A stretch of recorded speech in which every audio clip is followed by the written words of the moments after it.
আমার স্বামীর বাবা হওয়ার ক্ষমতা ছিল না, সেই জন্য আমি মাও হতে পারছিলাম না।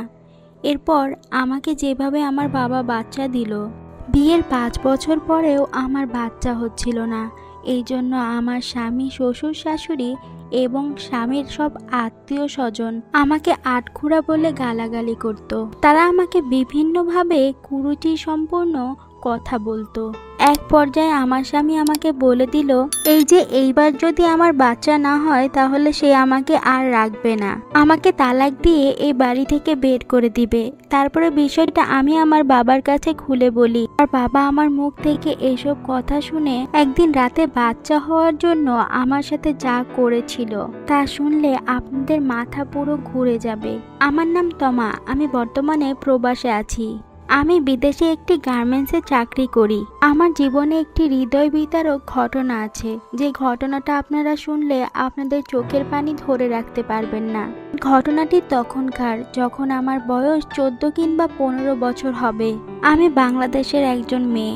আমি আমার পরিবারের সাথেই বড় হই, কিন্তু আমার বয়স যখন 8 কিংবা 9 হবে তখন আমার মা মারা যায়। আমি আমার পরিবারের একমাত্র মেয়ে ছিলাম, আর আমার একটা ভাই ছিল, সেও খুব একটা ভালো ছিল না। সে বরিশালের একজন মেয়েকে বিয়ে করে তার শ্বশুর বাড়িতে থাকে। মোট কথা, আমার ভাই আমাদের পরিবারের কোনো খোঁজ খবরই রাখে না, আর আমাদের পারিবারিক অবস্থা খুব একটা ভালো ছিল না। আর আমার মা মারা যাওয়ার পর আমার বাবা কোথাও দ্বিতীয় বিয়ে করেনি। এভাবেই কষ্ট করে চলতে লাগলো আমার জীবনটা। তারপরও আমরা খুব ভালোই ছিলাম। আমি আর আমার বাবা খুব খুশি ছিলাম। আমার বাবা সারাদিন কাজ করে যা পেত তে আমার আর আমার বাবার খুব ভালো করেই চলে যেত।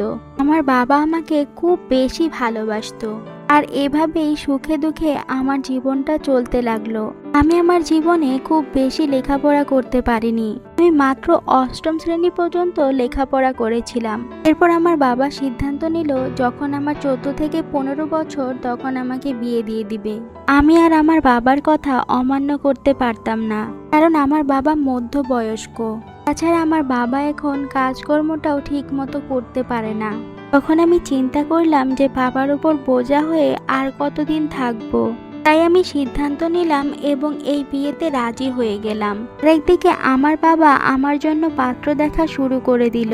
পাত্র দেখতে দেখতে হঠাৎ করে আমার বাবা একটা ভালো ছেলের সন্ধান পেল। কিন্তু সেখানেও একটা সমস্যা ছিল, পাত্র ছিল বেকার, সে কোনো কাজই করতো না। কিন্তু ছেলের পারিবারিক অবস্থা অনেক বেশি ভালো ছিল, ভালো বংশীয় লোক ছিলেন তারা। সবকিছু ভেবেই আমার বাবা সেখানে আমাকে বিয়ে দিতে সম্মতি হলো। আমিও সেখানে বিয়ে বসতে রাজি হয়ে গেলাম। তারপর আমার বাবা আমাকে খুব ধুমধাম করে বিয়েটা দিল। বিয়ে দেওয়ার পর প্রথম রাতে আমার বর যখন আমার কাছে আসলো, তখন আমার কাছে কেমন জানি মনে হলো আমার স্বামীর কেমন জানি নেশাখোর নেশাখোর ভাব। আমি হয়তো তাকে খুব একটা বেশি বুঝতে পারি নাই। প্রথম প্রথম তো ভাবছি হয়তো এরকম হতে পারে, কিন্তু যখন সপ্তাহখানিক কেটে গেল তখন দেখলাম আরো বেশি সমস্যা। আমি বুঝতে পারছি না সে কেন আমার সাথে এরকমটা করছে। যাই হোক, অবশেষে আমি তাকে মানিয়ে নিতে পেরেছিলাম। তখন আমি বুঝতে পারলাম আমি তার প্রথম বিধায় আমাকে দেখে সংকোচ বোধ করছিল।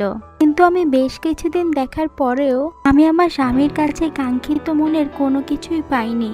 অর্থাৎ একটি স্ত্রী তার স্বামীর কাছ থেকে যা কিছু আশা করে তার কোনো কিছুই আমি আমার স্বামীর কাছ থেকে পাইনি। সে আমাকে শারীরিকভাবে কোনো সুখই দিতে পারেনি। আমার স্বামী শারীরিকভাবে অক্ষম ছিল, তারপরও আমাকে ধৈর্য ধরে থাকতে হয়েছে, কারণ আমি গরিব ঘরের মেয়ে। আমি যদি বাবার কাছে আবার চলে যাই তাহলে তো আমার বাবা আমাকে আর কখনো কোনোদিন বিয়ে দিতে পারবে না। তখন আমাকে আর বাবাকে খুব কষ্ট করে চলতে হবে। আমি শুধু সেই জন্যই আমার বাবার বাড়ি চলে যেতাম না। বিবাহিত জীবনের পর কোনো স্ত্রী যদি তার স্বামীর কাছ থেকে তার স্বামীর সুখটা না পায়, তাহলে ওই স্ত্রীর জীবনের মতো কষ্ট আর কোনো মানুষের জীবন হতে পারে না। শুধুমাত্র যাদের সাথে এরকম ঘটনা ঘটেছে তারাই বুঝতে পারবে যে এই ঘটনাগুলো কতটা বেদনাদায়ক। আর আমারও খুব কষ্টে দিনগুলো যাচ্ছিল। আমি কাউকে কোনো কিছু বলতেও পারছিলাম না, সহ্যও করতে পারছিলাম না। আর এভাবে চলতে চলতেই আমার বিয়ের 5টি বছর কেটে গেল। আজ পর্যন্ত আমি কোনো সন্তানের মুখ দেখতে পারলাম না। সকলের কাছে আমি একজন আটখোরা নারী হয়ে গেলাম। সবাই আমাকে আটখোরা বলে গালি দেয়। আমি তখন হিংসায় জ্বলে গেলাম। কেউ এই বিষয়টা বুঝতেই পারতো না যে সমস্যাটা আমার না, সমস্যাটা ছিল আমার স্বামীর। এমন অবস্থায় আমার স্বামী ও আমার শ্বশুর শাশুড়ি সবার কথার সাথে তালে তাল দিতে থাকলো। আমার স্বামীও আমার প্রতি নেগেটিভ হতে লাগলো। আমার স্বামীও ভাবতে শুরু করলো হয়তো আমারই সমস্যা। আমার স্বামী সবকিছু জানার পরেও না জানার ভান করছে। আমার স্বামী তো খুব ভালো করেই জানতো যে সমস্যাটা আসলে কার। সেই দোষ আমার উপর চাপিয়ে দেওয়ার চেষ্টা করতে লাগলো। ভীষণ বিপদে পড়ে গেলাম আমি। কি করব তখন কোনো কিছুই বুঝতে পারছিলাম না। তারপরেও আমার স্বামী তার সমস্ত দোষ আমার উপর চাপিয়ে দিতে লাগলো। মন চাইছে এই মুহূর্তে পৃথিবীর সবচেয়ে বড় অন্যায়টাই করে ফেলি, কিন্তু কিভাবে কি করব কোনো কিছুই মাথায় ঢুকছে না। অবশেষে আমি আমার বাবার কাছে সবকিছু খুলে বলতে বাধ্য হলাম। বাবা আমার মুখে সমস্ত কথা শুনে কিছুক্ষণ চুপ করে রইল। চুপ করে থাকার পর বাবা আমাকে সন্তান দেওয়ার চেষ্টা করলো যতটুকু পারে তিনি। তারপর বাবা আমাকে বলল, তো মা তুই কোনো চিন্তা করিস না, একটা না একটা ব্যবস্থা হবেই। আমি একটা না একটা ব্যবস্থা করবই, দেখিস তোকে নিয়ে আমি ডাক্তারের কাছে যাব।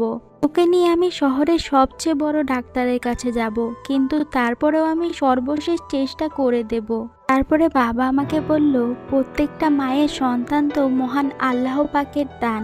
মহান আল্লাহ তাআলা যখন যাকে মন চায় তখন তাকে সন্তান দেয়, আবার মহান আল্লাহ তাআলা যখন মন চায় তখন সেই সন্তান মায়ের বুক থেকে কেড়ে নেয়। আর এই বিষয়ে কোনো দোষ মানুষের উপর চাপিয়ে দেওয়া উচিত না। আমার স্বামীর সাথে আমার সবকিছু ঠিকঠাকভাবে চলছিল, কিন্তু তারপরেও আমার একটা সন্তান হচ্ছিল না। যদিও সেক্ষেত্রে আমার কোনো দোষই নেই, তারপরেও সবাই আমাকেই দোষারোপ করছিল, যার কারণে আমার সংসারটা প্রায় ভেঙে ভেঙে যাচ্ছিল। এমন অবস্থায় আমি কি করব আমি কোনো কিছুই বুঝতে পারছিলাম না। শুধু ভেবে ভেবে চিন্তা করছিলাম। চিন্তা করতে করতে আমি আমার বাবার সাথে কখন যে ঘুমিয়ে পড়তাম তা নিজেও বুঝতে পারতাম না। এরপরে রাত যখন 2টা কি 3টা বাজে আমি বুঝতে পারলাম ঘুমের মধ্যে হয়তো কেউ কিছু আমার সাথে করার চেষ্টা করছে। আমি লাইটটা অন করার সাথে সাথেই দেখলাম আমার বাবা কি এমন অদ্ভুত অবস্থায় আমার উপর নিয়ন্ত্রণ করার চেষ্টা করছে। আমি তখন বাবাকে বললাম, বাবা তুমি ঠিক আছো তো? তখন বাবা আমাকে বলল, আমি ঠিক আছি। তাহলে তুমি কেন আমার সাথে এরকমটা করছো? বাবা বলল, শোন মা, তুই কোনো চিন্তা করিস না। যে কারণে তোর সংসার ভেঙে যাওয়ার অবস্থা হয়েছে, আজকে আমি তোর সংসারটা টিকানোর জন্য সেই কাজটাই করব তোর সাথে। আমি বাবার মুখ থেকে এরকম ধরনের কথা শুনে অবাক হয়ে রইলাম আর বললাম, বাবা আমি তোমার মেয়ে। তখন বাবা আমাকে বলল, মারে তোর সংসারটা বাঁচানোর জন্য তোর সাথে যে আমাকে এই কাজটা করতেই হবে। তখন বাবাকে আমি বললাম, বাবা তুমি আমাকে এত ভালোবাসো? তখন বাবা আমাকে বলল, মারে যে করেই হোক তোর সংসারটা আমাকে টিকাতে হবে। আমি তোর সুখ এবং তোর মুখের হাসিটা দেখতে চাই, আমি তোর শান্তি দেখতে চাই। তারপর আমি ভাবলাম, যে কারণে আমি মানুষের কাছে অপমানিত হয়েছি এবং কি নিজের স্বামীর কাছেও অপমানিত হয়েছি, এছাড়া শ্বশুর শাশুড়ি সহ প্রত্যেকটা মানুষ আমাকে ইঙ্গিত করে কথা বলেছে, যদিও সেই ক্ষেত্রে আমার কোনো দোষই ছিল না। আমার মনের ভেতর অনেক জেদ আর মনের ভেতর অনেক রাগ হয়েছে এখন। তারপর বাবার সাথে আমি সেই দিন নিষিদ্ধ কাজটা করতে রাজি হয়ে গেলাম। আমার 2টি চোখের মধ্যে এখন কেবলমাত্র সন্তান পাওয়ার নেশা। একটি সন্তানের জন্য এখন আমি প্রায় উন্মাদ হয়ে গেছিলাম। যে করেই হোক আমি একটা সন্তান চাই, তাহলে আমার সংসার আমার পরিবারটা টিকে যাবে। এরপরে আমি আর আমার বাবাকে বাধা দেওয়ার চেষ্টা করলাম না। মনে মনে তখন চিন্তা করছিলাম আমি হয়তো এখন একটি বাচ্চা পাবো। তখন আমার মাথাটা পুরো বিগড়ে গেল। আমি কোনো কিছু চিন্তা করতে পারলাম না। কে স্বামী আর কে বাবা এই সমস্ত কিছু মাথা থেকে ভুলে গেল। উঠলাম 1 ঘন্টার একটি নিষিদ্ধ লীলায়, যেটা নাকি অনেক পাপ ছিল। এই সমস্ত আমার মাথা থেকে বেরিয়ে গিয়েছিল। তখন আমি আর কোনো কিছুই চিন্তা করতে পারছিলাম না। আমার মাথায় শুধু একটা চিন্তাই ঘুরছিল, যেভাবেই হোক আমাকে একটা সন্তান পেতে হবে, আমাকে মা হতে হবে, আমার সংসারটা বাঁচাতে হবে। কিন্তু আমি যা করছিলাম তা তো পাপ, সেটা আমার মাথায় ছিল না। এভাবে বাবার সাথে আমার 10 দিন এই নিষিদ্ধ কাজটা হয়েছিল। তারপরে আবার আমি আমার স্বামীর বাড়িতে চলে গেলাম। তারপরে আমার স্বামীর সাথে বেশ কিছুদিন যাওয়ার পর, এইভাবে 2 মাস থাকার পরে আমার কাছে মনে হলো আমি সন্তান সম্ভবা। এরপর আমি যখন সন্তান সম্ভবা হই, তখন আমার স্বামী খুশি হওয়ার যেখানে কথা, সেখানে আমার সন্তানকে নিয়ে বিভিন্ন এলোপাথারি কথা বলছিল। আমার স্বামী বারবার বলছিল এটা নাকি তার সন্তান না। আমি তখন আমার স্বামীকে বললাম, আপনি আমার স্বামী, আপনি এসব কি বলছেন? তখন আমার স্বামী আমাকে বলল, আমি জানি আমার যে পাওয়ার, আমি কখনো বাবা হতে পারবো না। আমার স্বামী তখন আমাকে জিজ্ঞাসা করলো, সত্যি করে বলো এটা কার সন্তান? তখন আমি তাকে কি বলবো কোনো কিছুই বুঝতে পারছিলাম না। তার কথা শুনে আমার মাথায় আগুন ধরে গেল। তখন আমার স্বামীর সাথে আমার তুমুল ঝগড়া হয়ে গেল। তার মতো অপদার্থর সাথে আমার জীবন কাটানোর চেয়ে আমার একা থাকাই অনেক ভালো। তারপর 10 মাস পর আমার কুল উজাড় করে একটি পুত্র সন্তান হলো। আমি আমার পুত্র সন্তানকে পেয়ে অনেক বেশি খুশি, কারণ আমি আমার ছেলের ভরসায় বাবার বাড়িতে সম্পূর্ণ জীবনটা কাটিয়ে দিতে পারবো। এই ঘটনার পর থেকে আমি আমার স্বামীকে তালাক দিয়ে আমার বাবার বাড়িতে চলে এসেছি। আমি জানি আমি আর আমার বাবা অনেক বড় একটা অপরাধ করেছি, কিন্তু এই অপরাধের পিছনে সম্পূর্ণ দায়ী ছিল আমার স্বামী। আমার স্বামী জানতো যে তার বাবা হওয়ার ক্ষমতা নেই, তারপরও সে সবার সামনে আমাকে আটখুরো বলতো। তারপরেও তার নিজের দোষ সবসময় আমার ঘাড়ে চাপিয়ে দিত। সে কারোর সাথে প্রতিবাদ করতো না, এবং কি তার বাবা মাকেও বলতো না যে তার বাবা হওয়ার ক্ষমতা নেই। সে সবাইকে বলতো সমস্যাটা নাকি আমার। সেই কারণে আমি এমন একটা কাজ করতে বাধ্য হয়েছিলাম, আর যার জন্য এই কাজটা করেছিলাম, যখন এই কাজটা করে ফেলেছি আর সন্তান আমার গর্ভে চলে আসলো, তখন সেই সন্তানকে অস্বীকার করলো। সে তো জানতো তার সন্তান হবে না, তারপরেও সে সবার সামনে বড় গলা করে তার পরিবার এবং কি তার আত্মীয় স্বজনের সামনে বলতো যে আমার সমস্যা, তার কোনো সমস্যা নেই। যেখানে তার সমস্যার কারণে আমি মা হতে পারছিলাম না, সেখানে সবার কাছে সে আমাকে দোষী বানাতো। এরকম মানুষের সাথে থাকার চেয়ে না থাকাটা অনেক বেশি ভালো। আমার প্রথমেই ভুল হয়েছিল। আমার উচিত ছিল প্রথমেই তাকে ছেড়ে বাবার বাড়িতে চলে আসার, কিন্তু আমি চেয়েছিলাম তার সাথে সংসার করতে। তার এত দোষ অপরাধ থাকার পরেও আমি কারো কাছে প্রকাশ করিনি যে দোষটা তার।